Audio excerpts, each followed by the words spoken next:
welcome back to my vlog. And today is 3 a.m. So I just got home from work, boarding house actually. I'm living in a boarding house, if you don't mind asking me, charot. Anyway guys, this is Khem, and for my episode today, for this vlog, I'm gonna do the unboxing of my laptop.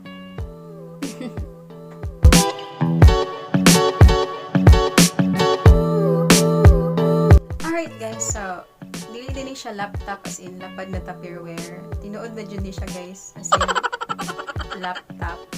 Kanang computer ba?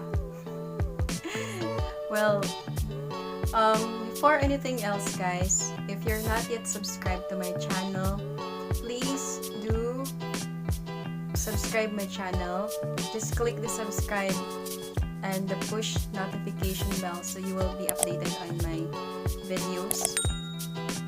And also allow me to share what really had happened before I was able to finally decide what brand and what type of laptop I bought. So, and try to watch this.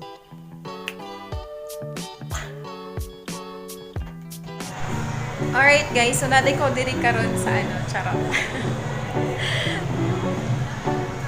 Ayan guys, as you can see, diba? Free viewing sa ko ang fitness challenge.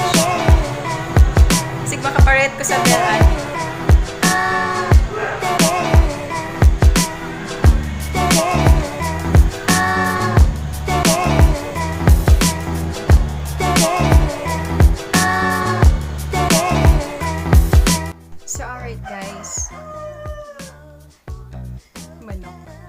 So alright guys, those experiences I have before, it really helped me a lot to make decisions, and before we will do, so without further ado, here we go, and I'm gonna do the unboxing.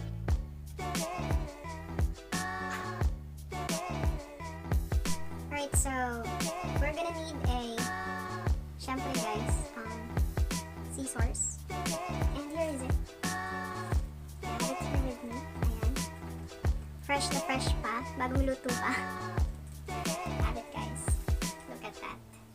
Malaki niya guys, no? Saglit. We'll get the scissors so I'll able to open it.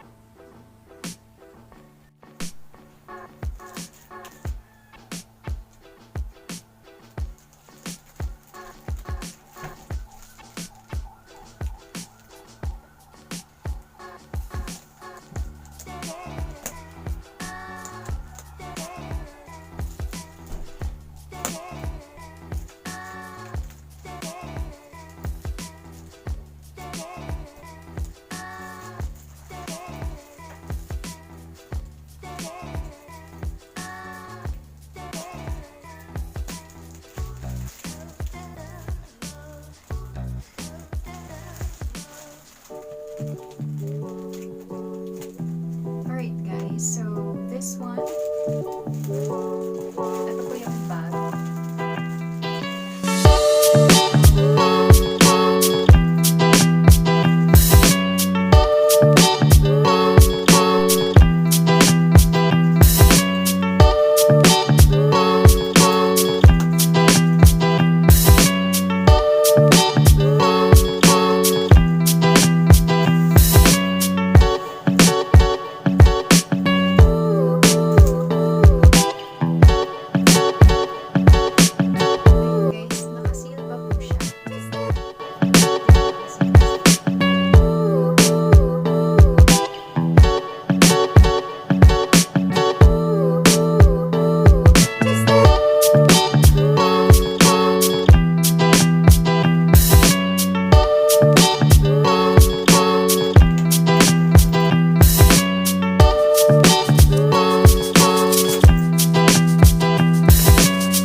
nandito na po yung laptop natin, guys, no? Oh my God, guys. I'm so excited. So, ito po siya, guys. As we open it. Oh my God! Diba? Oh my God! Tapos, meron po siyang ganito, protection sa keypad. Tapos, ganito, mga enchikeko, enchikwakang mga sulat. Ayan, guys. So, ayan, guys. As you can see, guys, may color green po siya, guys. This indicates po na may graphics po tong laptop na to and pwede po ako mag-edit. And guys, ito po ay Core i3 Acer 7th generation. And ayan nga po, guys, napaka niya. Actually, handy po siya at saka thin, as you can see it. Di po ba? And pasensya kung hindi nakikita yung mata natin, guys, pero oh my God, gusto ko siyang i-hug. Charot, charot, charot. Oo nga, guys. Ayan po. So, ito po ay Aspire 5. Ayan, guys, no? So, nabili ko po to siya sa dapat po is 29,999 po to, pero may discount po na 3,000. So, all in all, including po ng accessories, it's $27,729. Diba po? So, napakasulit na nito at saka nakakapag-edit na po ako dito, guys. Diba? Oh my God! Thank you, Lord! So, ayan, guys. Eto po pala mga accessories ng laptop na nabili ko. So, etong charger. Ayan. At saka yung port niya, guys. Ayan.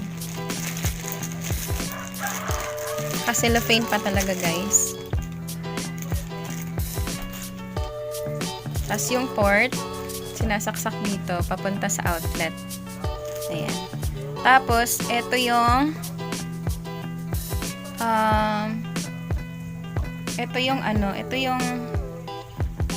what we call this, adapter, para just in case mag-overheat, just in case, kasi mag-ground daw po to, guys, oh. So, kailangan siyang ikabit dyan. Ayan, guys. Ayan. Ay, kaso hindi siya maano, kasi nakapack pa siya. So, ayan, guys. It cost 79 pesos. Ayan, sa Micro Valley ko din nabili. Tapos, eto naman, guys, etong mouse. Isa po tong wireless po to siya. Cost 395 pesos. Ayan, so ito yung kinakabit doon sa portion ng laptop para gumana ito. Tsaka may ito, guys, may battery. Ito. Yan. Nilalagay siya dito sa para gagana siya battery. So, ayan, guys. And etong bag, guys, this is really comfy talaga. Actually, hindi ako nag-expect na bag pala itong ibibigay sa akin, guys. Pero, it's really fine for me kasi napaka-comfy ng laptop dito sa loob pag ganun. So, dito siya nilalagay, guys. Yan. Tapos, dito maraming mga compartment. May makakalagay ka ng ball pen. At iba't iba pang mga kagamitang pandagat. Ayan, guys. Tsaka, napaka-comfy niya, guys, no? Napakakapal ng foam. Styro pala, something. So, eto din. May isang din siya dito, guys. Oh, as you can see. So, napaka-comfy, guys.